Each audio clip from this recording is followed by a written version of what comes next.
എനിക്ക് ഷൈനെ എനിക്ക് നല്ലപോലെ അറിയാം. ഇത്രയും നല്ലൊരു വ്യക്തിനെ ഞാൻ കണ്ടിട്ടില്ല. അല്ലെങ്കിൽ കഞ്ചാവ് മാത്രം വലിക്കുന്നതാണെന്നുള്ളത് എനിക്കറിയാം. MDMA എന്നൊക്കെ കേട്ടിട്ടുണ്ട്. ഞാൻ ഇന്നവരൊന്നും കണ്ടിട്ടില്ല. പിന്നെ ഒരു വെളുത്ത പൊടി തുപ്പിക്കളഞ്ഞു എന്നുള്ളത്. അപ്പോൾ അങ്ങനെയാണെങ്കിൽ വെളുത്ത പൊടി തുപ്പിക്കളയാന്ന് പറഞ്ഞാൽ ഈ ട്രക്കല്ല് തുപ്പിക്കളഞ്ഞിരിക്കുന്നു. അപ്പോൾ അതിനെനിക്കൊരു ലോജിക്ക് മനസ്സിലാവുന്നില്ല എന്താണെന്നുള്ളത്. നടന്നുകൊണ്ടിരിക്കുന്ന വിഷയങ്ങളൊക്കെ അറിയാലോ. മൊത്തത്തിൽ സാറൊരു നടനാണ്, സംവിധായകനാണ്, അതിലുപരി ഒരു മേജറും കൂടിയാണ്. അപ്പോൾ ഈ വിഷയത്തിൽ എന്താണ് പ്രതികരിക്കാനുള്ളത്? ഒരു സിനിമ സെറ്റിലെ ലഹരി ഉപയോഗത്തെ സംബന്ധിച്ചാണ് ഇപ്പോൾ എല്ലാവരും ചർച്ച ആവുന്നത്. അതിനകത്ത് നടനെന്നോ സിനിമാ നടനെന്നോ എന്നുള്ളതാണ്. ലഹരി എന്നുള്ളതിനെ ഞാൻ എപ്പോഴും എതിർക്കുന്നൊരു വ്യക്തിയാണ്. ഞാനൊരു പട്ടാളക്കാരനാണ്. 24 വർഷം ഞാൻ സർവീസ് ചെയ്തിട്ടുണ്ട്. അത് കഴിഞ്ഞ് ഇത്രയും കാലം ഞാൻ സിനിമയിലുണ്ട്. ഇതുവരെ ഒരു തുള്ളി മദ്യം പോലും കഴിക്കാൻ ചെയ്യുന്നത്. അപ്പോൾ ഇന്നത്തെ ഈ യുവതലമുറ സിനിമക്കാരെന്നുള്ളതല്ല, ഇത് പുറത്ത് എത്ര പേര് ഇതുപോലെ നശിച്ചു പോകുന്നുണ്ടെന്നുള്ളതാണ്. അപ്പോൾ അവരെയൊക്കെ കാണുമ്പോൾ സഹതാപമാണ്. നമ്മുടെ സമുദായം ഒറ്റക്കെട്ടായി നിന്നുകൊണ്ട് അതിൽ പെട്ടുപോയിട്ടുള്ളവരെ തിരിച്ചു കൊണ്ടുവരാനാണ് നമ്മൾ നോക്കേണ്ടത്. അതുപോലെ ഇനിയും കുട്ടികൾ അതിലോട്ട് പോവാതിരിക്കാൻ വേണ്ടി നമ്മളവരെ അവയർനെസ് കൊടുത്ത അച്ഛനമ്മമാരും അധ്യാപകരും കൂട്ടുകാരും എല്ലാവരും കൂടി ഒരു ഒറ്റക്കെട്ടായി നിന്ന് കഴിഞ്ഞാൽ നമുക്ക് ഈ സമൂഹത്തിൽ നിന്ന് ഇന്ന് നമ്മുടെ ശത്രു രാജ്യങ്ങൾ ഇറക്കി വിട്ടിരിക്കുന്നതാണ് ഈ ഡ്രഗ് എന്ന് പറയുന്ന ശത്രുവിന്. അത് ശരിക്കും നമ്മുടെ സമൂഹത്തിന് കാർന്നു നിന്നുകൊണ്ടിരിക്കുകയാണ്. അപ്പോൾ അത് എവിടെ കണ്ടു കഴിഞ്ഞാലും ഞങ്ങൾ ഓരോരുത്തരും ഒറ്റക്കെട്ടായി നിന്നുകൊണ്ട് തന്നെ എതിർക്കണം. അതാണ് എനിക്ക് പറയാനുള്ളത്. അല്ലാതെ ഇത് സിനിമക്കാരൻ ചെയ്തു, സിനിമക്കാരനേക്കാൾ 100,000 ആൾക്കാർ പുറത്ത് ചെയ്യുന്നില്ലേ. അപ്പോൾ ഇത് സിനിമക്കാരൻ ചെയ്തു എന്നുള്ളതിൻ്റെ മുകളിൽ മാത്രം അവർ സിനിമക്കാരെ ഇതാക്കരുത്. എല്ലാവർക്കും ആരാണെങ്കിലും ശരി വൈദ്യമോനെ സംസാരിക്കുന്നത് ഈ ഡ്രഗ്സിന് അടിമപ്പെടുക എന്ന് പറയുന്നത് ആക്ച്വലി പറഞ്ഞാൽ നമ്മുടെ രാജ്യം ശരിക്കും ശത്രുവിൻ്റെ പിടിയിലകപ്പെട്ടുകൊണ്ടിരിക്കുന്നു. അതിനെ നിങ്ങൾ സമ്മതിക്കരുത്. നിങ്ങൾ ഓരോ ചെറുപ്പക്കാരോടും എനിക്കുള്ള റിക്വസ്റ്റ് അതാണ്. അച്ഛനമ്മമാരോടും അതിലുള്ള റിക്വസ്റ്റ്. കുട്ടികളെപ്പോഴും തിരിച്ച് വീട്ടിലോട്ട് വരുന്ന സമയത്ത് അവരെ കണ്ണിലും നോക്കുക. അത് അച്ഛനാണെങ്കിലും അമ്മയാണെങ്കിലും ഭാര്യയാണെങ്കിലും ആരാണെങ്കിലും ശരി. ആ കണ്ണിൽ നോക്കിയാൽ ആദ്യത്തെ ദിവസം അത് യൂസ് ചെയ്തിട്ട് അറിയാം ഒരു മഞ്ഞ കളറോ അല്ലെങ്കിൽ ഒരു ചുവപ്പ് കളറോ. അന്ന് നിർത്താൻ പറ്റുമെങ്കിൽ പിന്നീട് അത് നിർത്താൻ പറ്റും. ഇല്ലെങ്കിലോ അന്ന് നിങ്ങളത് കണ്ടില്ലെങ്കിൽ പിന്നീട് അത് വളർന്നു. So I wish all the best to the entire society to fight against the drugs. ഈ ലഹരി എന്ന് പറയുമ്പോൾ എപ്പോഴും സിനിമയിലേക്കാണ് എല്ലാവരും ഫോക്കസ് ചെയ്യുന്നത്. ഇപ്പോൾ 2 പേരുകളാണ് എല്ലാവരും ചൂണ്ടിക്കാണിക്കുന്നത്. ഒന്ന് ഷൈൻ ടോം ചാക്കോ, മറ്റൊന്ന് ശ്രീനാഥ് വാസി. എപ്പോഴും ഇവരുടെ പേരുകളാണ് ലഹരി എന്ന് പറയുമ്പോൾ ചർച്ച ആയിക്കൊണ്ടിരിക്കുന്നത്. ഈ വിഷയത്തിൽ എന്താ പറയാനുള്ളത്? എനിക്ക് ഷൈനെ എനിക്ക് നല്ലപോലെ അറിയാം. ഇത്രയും നല്ലൊരു വ്യക്തിനെ ഞാൻ കണ്ടിട്ടില്ല. എന്നായിട്ട് ഇടപഴകിയ സമയത്തെല്ലാം ഒരിക്കലും അപമര്യാദയായിട്ടോ അല്ലെങ്കിൽ അങ്ങനെയൊന്നും സംസാരിക്കുകയൊന്നും ചെയ്യാത്തൊരു ശ്രീനാഥായിട്ട് ഞാൻ മീറ്റ് ചെയ്തിട്ടില്ല. പക്ഷേ ഷൈന് ഓക്കെ ഇങ്ങനൊരു സംഭവത്തിൽ പെട്ടുപോയിട്ടുണ്ടെന്ന് പറഞ്ഞു കഴിഞ്ഞാൽ നമ്മളവനെ തിരിച്ചു കൊണ്ടുവരാനല്ലേ നോക്കേണ്ടത്. അതിനെ ഒരു ക്രിറ്റിസൈസും ചെയ്തുകൊണ്ട് ഒന്നിലോട്ട് നിങ്ങളിങ്ങനെ വളർത്തിക്കൊണ്ട് പോയി കഴിഞ്ഞാൽ അതിന് ഞാൻ ആക്ച്വലി ആ കുട്ടി കംപ്ലയിൻറ്റ് ചെയ്ത കുട്ടിയുടെ പേര് ഞാൻ പറയുന്നില്ല. ആ കുട്ടിയുടെ ഇന്നത്തെ നിലപാടിനെ ഞാൻ ശരിക്കും പറഞ്ഞു കഴിഞ്ഞാൽ അപ്രീഷിയേറ്റ് ചെയ്യണം. കാരണം അവരൊരിക്കലും വിചാരിച്ചില്ല ഈ പേരെടുത്തിട്ടിടുമെന്നുള്ളത്.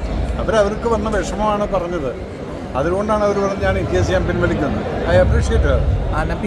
പേരും സിനിമയുടെ പേരും പറഞ്ഞിട്ടില്ല, വ്യക്തിയുടെ പേരും കംപ്ലൈന്റിൽ പ്രത്യേകം പറയരുതെന്ന് പറഞ്ഞിട്ടുണ്ടായിരുന്നു. എന്നിട്ട് അത് പുറത്തു വന്നതാണ്. അപ്പോൾ ആ കുട്ടിക്ക് വിഷമമുണ്ട്.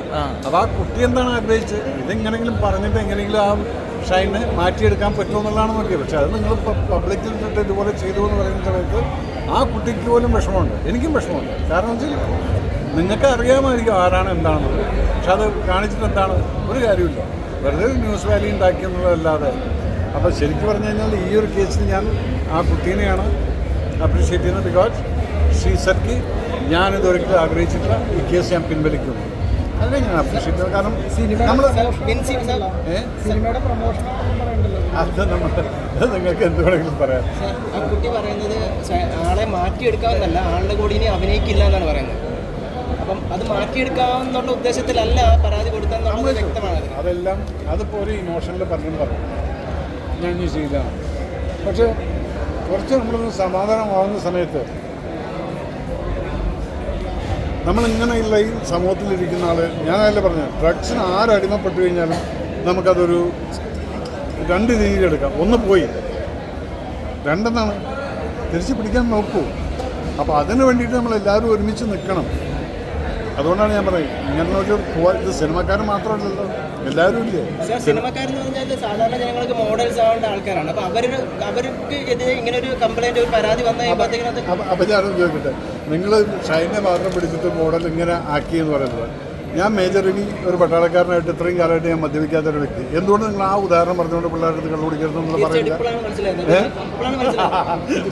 അതല്ല, ഇതൊരു സോൾവ് ചെയ്യുന്ന പോസിറ്റീവ് മാനർ. ഞാൻ എപ്പോഴും പോസിറ്റീവായിട്ട് കാണുന്ന വ്യക്തി. കാരണം ഞാൻ പറഞ്ഞത്, ഞാൻ അറിയുന്ന ഷൈന് പല സദസ്സിലും ഞാൻ കണ്ടിട്ടുണ്ട്. ഇത്രയും ഭവ്യതയിലും മര്യാദയിലും സംസാരിക്കുന്ന ഒരു വ്യക്തിനെ ഞാൻ വേറെ കണ്ടിട്ടില്ല.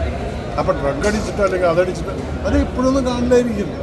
പക്ഷെ അതിൽ നിന്ന് നമ്മൾ തിരിച്ചു കൊണ്ടുവരികയാണ് വേണ്ടത് ഈ ആൾക്കാരെല്ലാം.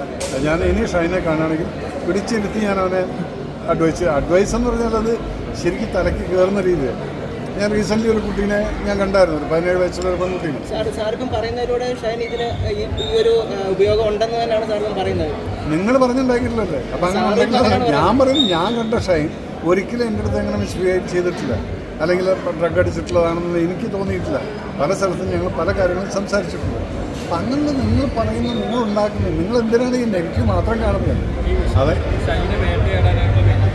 പ്രൈവറ്റായിട്ട് കൊടുത്തൊരു പരാതിയാണ്. പരാതി പബ്ലിക്കിലേക്ക് വന്നത് സിനിമയിലെ സംഘടനകൾ തന്നെയാണ് പറഞ്ഞുകൊണ്ടിരിക്കുന്നത്. അതുകൊണ്ടല്ല ആ കുട്ടി പറഞ്ഞത്. ആ കുട്ടി എന്താ പറഞ്ഞത്? ഇത് ഞാൻ ഒരിക്കലും ആഗ്രഹിച്ചിട്ടില്ല ആ പേര് വരണമെന്ന്. അതുകൊണ്ട് ഞാൻ കേസ് പോലും വിഡ്രോ ചെയ്യുമെന്നുള്ളതാണ് പറഞ്ഞിരുന്നത്. അപ്പം അതിനെ നമ്മൾ അപ്രീഷിയേറ്റ് ചെയ്യണം. സിനിമ സംഘടനകൾ പോലും ഒരു വിശ്വസിച്ച് പെൺകുട്ടിക്ക് പരാതി കൊടുത്താൽ പോലും സംരക്ഷിക്കാൻ കഴിവില്ല എന്ന് തോന്നുന്നു. അത് സിനിമ സംഘടനയോട്, ഞാൻ ഈ ഒരു സംഘടനയിലും അധികം ഇൻവോൾവ് ആകാത്തൊരു വ്യക്തിയാണ്. എല്ലാത്തിലും മെമ്പർഷിപ്പ് ഉണ്ട്, പക്ഷെ ഒരിടത്തും ഞാൻ ഇൻവോൾവ് ആകാത്തത് ഞാൻ എൻ്റെ പണി നോക്കുന്നതാണ്. എനിക്ക് നാക്ക് വേദനിക്കുന്നുണ്ട് മോനെ, എനിക്ക് കൂടുതൽ പറയാൻ വയ്യ. ഒരു ക്വസ്റ്റ്യൻ ഉണ്ട് സാർ. അതായത് ഈ ലഹരി ഉപയോഗം, സിനിമയിലെ ലഹരി ഉപയോഗം കുറേ കാലമായി ചർച്ച ചെയ്യുന്നുണ്ട്. ഇപ്പോൾ 2025 വീണ്ടും ചർച്ച ചെയ്തുകൊണ്ടിരിക്കുന്നത് ലഹരി നിയന്ത്രിക്കാൻ സിനിമയിലെ ആൾക്കാർക്ക് ഇതുവരെ കഴിഞ്ഞിട്ടില്ല, ഒരു സംഘടനക്കും കഴിഞ്ഞിട്ടില്ല. സിനിമ സെറ്റിൽ നിന്നാണ് ഷൈൻ്റെ വായെന്ന് ഒരു വെള്ളപ്പൊടി എന്ന് വരുന്നത്. സിനിമ സെറ്റിൽ നിന്നാണ്. എനിക്ക് ഡ്രഗ്സിനെ കുറിച്ച് അറിയില്ല, ഈ പൊടി എന്താണ് അല്ലെങ്കിൽ കഞ്ചാവ് മാത്രം വലിക്കുന്നതാണെന്നുള്ളത് എനിക്കറിയാം. പിന്നെ MDMA എന്നൊക്കെ കേട്ടിട്ടുണ്ട്. ഞാൻ ഇന്നവരൊന്നും കണ്ടിട്ടില്ല. പിന്നെ ഒരു വെളുത്ത പൊടി തുപ്പിക്കളഞ്ഞു എന്ന് പറയുന്നത്. അപ്പോൾ അങ്ങനെയാണെങ്കിൽ വെളുത്ത പൊടി തുപ്പിക്കളയാന്ന് പറഞ്ഞാൽ ഈ ട്രക്കല്ലേ തുപ്പിക്കളഞ്ഞിരിക്കുന്നു. അപ്പോൾ അതിനെനിക്കൊരു ലോജിക്ക് മനസ്സിലാവുന്നില്ല എന്താണെന്നുള്ളത്. സാർ ഒരുപാട് ലൊക്കേഷൻസിൽ പോയിട്ടുണ്ടാവും, അപ്പോൾ ഒരിക്കലും അവിടെ ഒരു ലഹരി കണ്ടിട്ടില്ല. ഞാൻ ഇന്നേ വരെ ഞാൻ അഭിനയിച്ച പടങ്ങളിലോ അല്ലെങ്കിൽ എൻ്റെ സെറ്റിൽ പിന്നെ ഒരിക്കലും വരില്ല. അത് ഞാൻ അഭിനയിച്ച പടത്തിലൊന്നും ഒരിക്കലും ഞാനത് കണ്ടിട്ടില്ല. എനിക്ക് ആ സ്മെല്ല് പോലും കിട്ടിയില്ല. അതുണ്ടെങ്കിൽ ഞാൻ പറയാമല്ലോ. പറയപ്പെടുന്നത് സിനിമ ലൊക്കേഷനിൽ ലഹരി ഒഴുകുന്നു എന്നാണ്. ഞാൻ അങ്ങനൊരു സിനിമയിൽ ഞാൻ അഭിനയിച്ചിട്ടില്ല. ഒരുപക്ഷെ എന്നെ ആവശ്യമില്ലെന്ന് വിചാരിച്ചുകൊണ്ട് വിളിക്കാതിരിക്കുന്നതായിരുന്നു. ഞാൻ പോയിട്ടുള്ള ഒരു സെറ്റിലും ഞാനിതുപോലെ ഒരു ലഹരിയോ അല്ലെങ്കിൽ കഞ്ചാവൊന്നും ഞാൻ കണ്ടിട്ടില്ല. അത് നിർത്തട്ടെ. ഓക്കെ.